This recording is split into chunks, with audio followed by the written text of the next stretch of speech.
Hello. I pray that you are all having a profitable Holy Week. On Thursday morning of Holy Week, we celebrate the Divine Liturgy of St. Basil the Great to commemorate the Last Supper of our Lord Jesus Christ.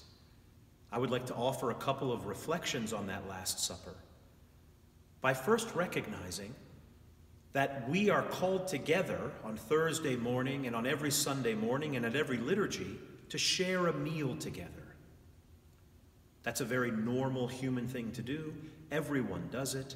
There's nothing particularly unusual about having a meal together. I'd like to focus on two things, though, that make our Lord's meal unusual, by looking at it first in the context of first century meals to see how, in some ways, it's a very typical first century meal, and yet in other ways, it's a radically transformed experience that reminds us as Christians that we are to live radically transformed lives. The first thing I'd like to focus on is the fact that in the Gospel of John, Jesus calls his disciples his friends in the midst of the meal. He says, "You are my friends." In one sense, this is a very normal thing to do in the Greco-Roman world. The table was a place of friendship. Plutarch, the first century philosopher, refers to the friend-making character of the table. When people eat together, they become friends. According to ancient maxims, ancient sayings about what friendship is, friends share all things in common. And this is no more true than at the table. And so it's unsurprising that Jesus tells his disciples, "You are my friends," when he's eating with them. And it's also not surprising that he tells them, "Love one another" at the table. But it's precisely in his teaching about love and about friendship that Jesus also transcends the ancient world.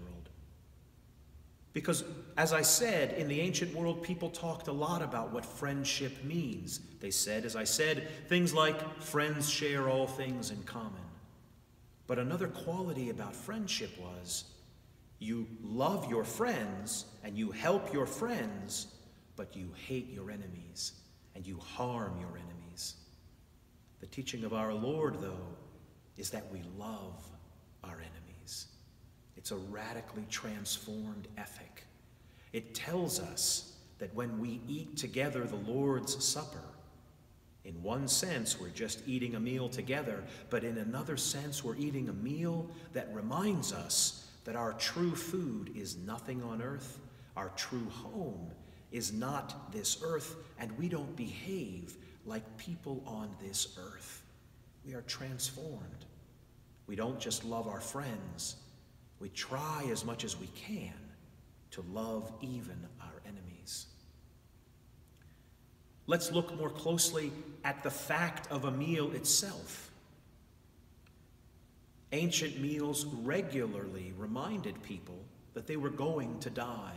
So the fact that Jesus eats a meal with his disciples on the eve of his death is again fitting according to ancient precedent.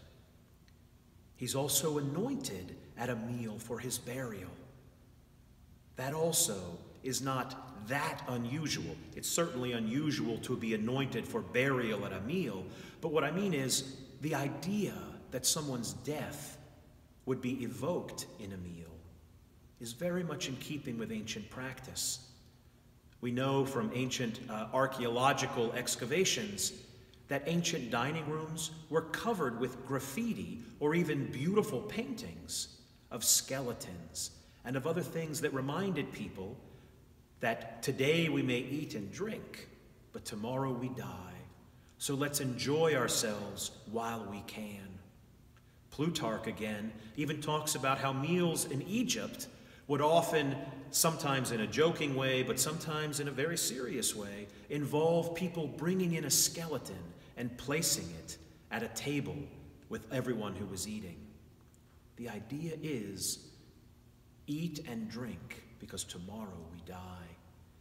There's nothing more vital that we do as human beings than eating. We need to eat to live.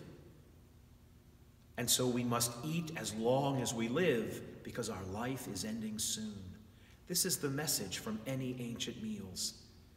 We eat and drink while we can, because our life is short. Eating reminds us of death. Christ's meal is very different. St. Ignatius famously says that the Eucharist is the medicine of immortality.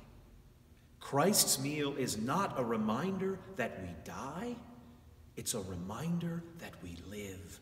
When we eat this meal, we are not reminded that tomorrow we die. We're reminded that we live. And so as we celebrate the Divine Liturgy on Holy Thursday morning, we do something that's very typical. We join together in a meal with friends, but we don't do so in such a way that reminds us that we die. We do so in a way that reminds us that we live. And we look toward the resurrection of our Lord on Holy Pascha. God be with you all.